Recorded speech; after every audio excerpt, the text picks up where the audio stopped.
Hello and welcome to another video. So today we're taking a look at Godly Shadow. This was previously called Big Shadow. There's been a slight rename just because some people don't like the name and I personally don't like it much either. Cough cough machina.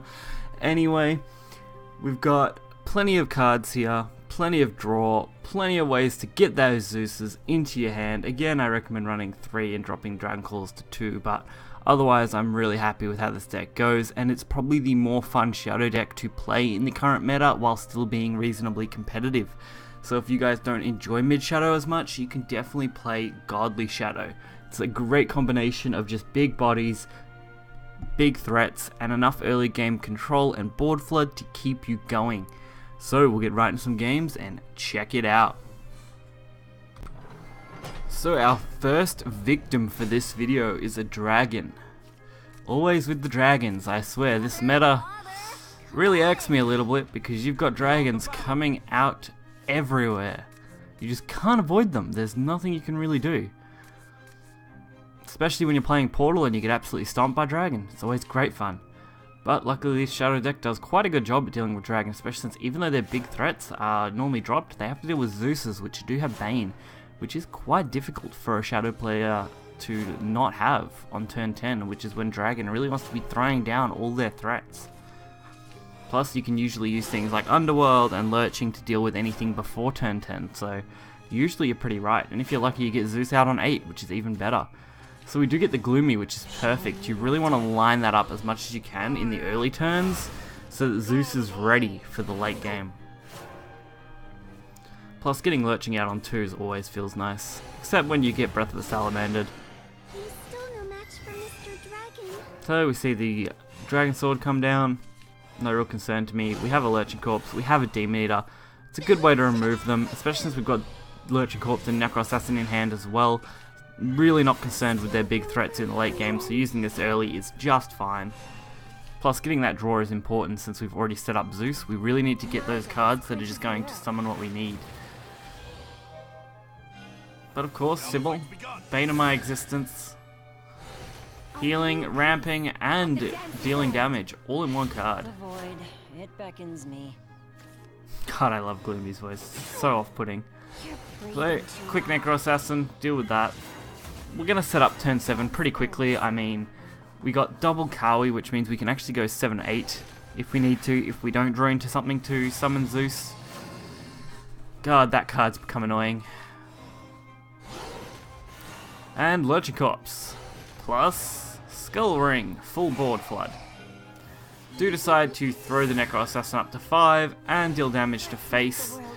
I'm going to accept the 5 to 7 damage because the Kawi will basically heal that back. Or they will trade, either option is fine. And Dragon's Flame. So this is your pretty standard dragon deck, I think, judging by what they're playing lately. I really do enjoy this deck. This is probably one of the most fun decks I've got to play in this current meta. Right up there with like Portal, and that's about it really for fun. Daria was pretty fun actually, so maybe those 3 are what I'd consider fun decks. But out of all of them, this is probably the more consistent one. So we finally get something that we can summon Zeus with. So Death, Reap Life, great card, especially if you have 2 of them on turn 10. You can easily go for lethal. Don't need the heal, but dealing with the dragons, quite good. Can't go wrong there. Why would you ever go wrong there? All the damage. Too much damage. No, this will be fine. With Lurching Corpse, Demon Eater, Kawi, all those sort of cards, we have more than enough to deal with these. Especially when we throw the Evolve out.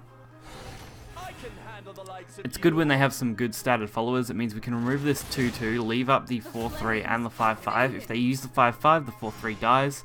If they use the 4-3 and the 1-2, the 5-5 dies. So either way, we're going to actually be in a pretty good spot here. We're going to go basically to full health, or very, very close, which is where you want to be with this deck. Not the greatest play there though, missing everything I actually wanted to hit. But Zombie Party flooding our board. I love the good old Zombie Party. But Frenzied Drake ruining all my fun. Frenzied Drake, how I envy you. So we go with the So Death, Rig Life, only real decent play. I do run out of time, unfortunately, in this turn to do anything, which is why the turn ends without me attacking, I think. It kind of sucked. I set up all this draw, was trying to think how I wanted to play it out. By the time I managed to hit that evolve, I'd actually run out of time. So I missed the 7 damage, which is really unfortunate because I could have easily set up for lethal. But they do have to deal with Zeus anyway, so I'm pretty okay with this. They're going to waste a lot of removal on this Zeus, and we're going to be able to play it again straight away next turn. Which means we're basically in a similar position to last time, just a little bit further from lethal. And this time, I'm not going to miss my chance to actually kill them. So now we have double Death Dragon Caller, which is perfect. We should be able to use those to pressure the lethals out, but this Sybil is going to ruin that. Kind of unfortunate. Although they can't get rid of this Zeus now. So that really is interesting, especially since they didn't use that 7/7 and left Zeus at full health. Ugh, that just feels bad to me personally. But we can go with the Dragon Caller, we can play out the zombie party, trade one of this 1/2 into the Sybil so they can't heal quite as much. And get that 5 damage that we kind of need. This will actually put them into lethal range next turn. Whether they heal or not, it's going to be really difficult. And Bahamut clears board, leaves them open to the Zeus, which is going to be able to go face for lethal. Pretty much perfect.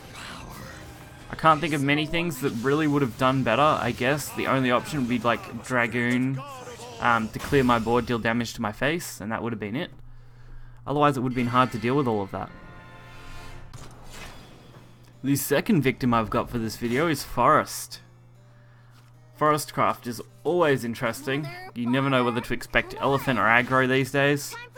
Mostly elephant, but it's always hard to deal with because elephant can just really hit you quite hard, quite quickly, which is always a worry when you're playing these sort of matchups. We do have Pure-Hearted Singers and Demon Eaters, so we have more than enough draw. We already have the Gloomy, so that's a nice little bit of setup. All we're really missing is the chance to actually get Zeus, which with this draw power, hopefully is what we can do. I do throw this because I don't really want it. If they're going to use Volves, they're going to use them mid to late game, where I have a lot of threats to deal with them anyway, so being able to get the Soul Squasher out early and just put some pressure there and force something is going to be more beneficial to me, I think. At least that's what I was aiming for. Of course, don't really get anything else. Do decide to go for the triple draw though, while I can get it, especially since we can just do basically the same sort of thing next turn. Still don't draw what I want, no Zeus, but we do get the Underworld, which is okay. And even more draw. Really couldn't have asked for more draws than what we got. And we have basically everything we need except Zeus. Since I do have a Gloomy, I can afford to do this and set this up for later. Because Underworld summoned off So Death, Reap Life is actually pretty decent. Especially when comboed with something like Lurching Corpse on the same turn. So we just get that little bit of extra value. Plus we get to draw a card, so we got to search for Zeus if we needed it. And as long as we hold on to one Gloomy before turn 10, we can get the value out of it, so I'm pretty okay with that. But Forest really hasn't shown me anything substantial. And all we're really doing is drawing our deck out until we get what we need.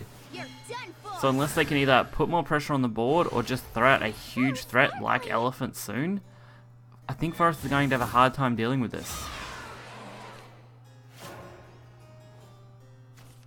Ooh, burning that Scullering kind of felt bad, but we quite easily deal with it and set up a Watchman. I mean, Watchman on empty board isn't the best thing, but I think it was the better option I had this turn. And at this point, I really just need to get a Zeus. I have everything I need to just like spam Zeuses for every single turn. I just really need to get the card. And at the moment, I'm just not drawing it. And unfortunately, Gloomy's going to have to be used on Odile just because I don't have any other thing I really want to use it on here. And Demon Eater is going to be pretty okay. Aiming for more and more draws. Still no Zeus. We have 17 cards left. We have 2 Zeuses in the deck and we still haven't seen one. But we can keep going with the Underworld plays. I mean, next turn, if we wanted to spend the 8 drop, we can quite easily use it. But we are seeing their own Zeus, meaning probably going to have to either Necro Assassin or use Lurching to remove their own Zeus if they play it later on. And again, another Sow Death, Reap Life. So the only issue with playing Dragoncaller here is that if they kill Dragoncaller, I can't summon Kawi again, just because of the way the abilities work, making my life really difficult. So this Kawi is basically going to be the last one. But we did get to kill that Israfil before I could do anything, and Zeus, finally! On 10, perfect curve, at least we get to play it out. We get to deal the damage we need to set up double Sow Death, Reap Life for 2 Zeus next turn to go for lethal. And Bahamut really doesn't mean anything against this deck. They can Bahamut me all day and they're still going to lose.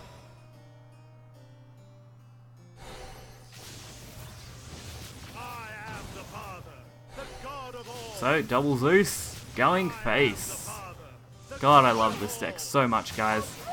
Honestly, if you are looking for something fun and competitive, I recommend playing this. It is great fun. So if you've hung around to this point, congratulations, because this is going to be a longer video, as most of the rotation videos normally are. We have another dragon, pretty similar to last match. All you've really got to do is put the early pressure out, kill their threats with whatever removal you've got, and then just set up Zeus's to go face as fast as possible. There's nothing more simple than this deck at the moment, really. All you're aiming for is Gloomy and Zeus before turn 10, well, really before turn 8, so you can take advantage of Dragoncaller, and you're set. There's no real issue after that. The Dragoncallers do all the work, you play them out, you summon Zeus, you go face, repeatedly. Zeus is a big ward, meaning they can't just hit you, and you really are set from there on. If you come this far into the video, leave a comment saying Staber is trash, because screw Dragon. So we do have the Zeus, all we need now is the Gloomy, just so we can go together quite nicely. Ceres, meh, not that great at the moment, just because Dragon is so popular, but I do find in mid-shadow matches, portal matches, blood matches, and forest matches, Ceres is actually a really good card. Even in Sword, it's actually quite good, because Sword does use a lot of early low-cost things and tends to try and deal damage quickly, so really the only disadvantage Ceres has is against Dragon. Everything else, I believe Ceres is actually quite good for. Because Forest especially isn't going to trade into it. Blood uses still a lot of 2 health followers, or really low end followers, so you're not going to be losing it to that very often. Other than that, Burn Rune is probably the only other class that Ceres finds slightly difficult. So I think, considering you only have probably 2 of the most popular classes where Ceres is at a disadvantage, everything else it's actually really good for, so that's why I tend to run Ceres over most other things at the moment, and I usually try and keep Necro Assassins and Ceres in the same deck anyway. So no need to really swap them out, trade them here. Plus that 2 healing on its own is really good against Dragon in particular, just because it can keep you out of lethal range most of the time. You're just not going to be using its ping effect very well against a Dragon follower. Of course, they have to get, you know, as much ramp as they can, which really sucks for me, and we've burned bloody Lurching Corpse. Probably one of the better cards. Along with that, wow. At least we have got almost everything we need, and this 4-5 is going to allow us to basically heal to max by removing their Oro, which will probably just be played again anyway. If only we could have had Gloomy, we could have easily dealt with all of this and just kept going face repeatedly. God, I remember the days where Oro just healed for 3 and you had infinite Dragon mirror matches where everyone would just keep spamming Oro until one person basically gave up. Those were the days, guys. Those were the days. So we deal with that, we leave up the 4-5, mainly because if they want to use that evolve point again, they're going to lose it, which is great. Forcing them to use an Evo is always good. If they don't use an Evo, then I just get a 4-5 that can body whatever I want. And we're baiting them up to turn 10, so no real issue in this set of plays. We can drop Ceres to heal ourselves a little bit, even though it's not necessary. And we can just put our draw cards on board, just so we can try and pull some more stuff. Especially since Zeus is going to drop next turn, and that's really hard for Dragon to deal with consistently. I mean, how do you deal with basically what? I'm running 3 Dragon Callers, 3 Sow Death, Reap Life, 2 Zeus, so effectively we have 8 Zeuses in this deck. Which is absolutely crazy to think about. Being able to play that many Zeuses against your opponent is what, 40 damage? Without Evos? And that's provided they're clearing it every single turn and spending their resources to do so. So we are 1 damage off lethal here with this Sow Death, Reap Life, which kind of sucks. I mean, if I could have got that 1 more damage ping in, we would have been set, but that's fine. I mean, how do you deal with 2 Zeuses now on turn 10? Oh, sorry, turn 11, I think. Whatever, either one. How do you deal with those? You really don't. Dragon could Bahamut, but in that case, you die to another Zeus again next turn anyway. So I just don't think Dragon has a decent way to deal with Zeuses. Not on this scale, anyway.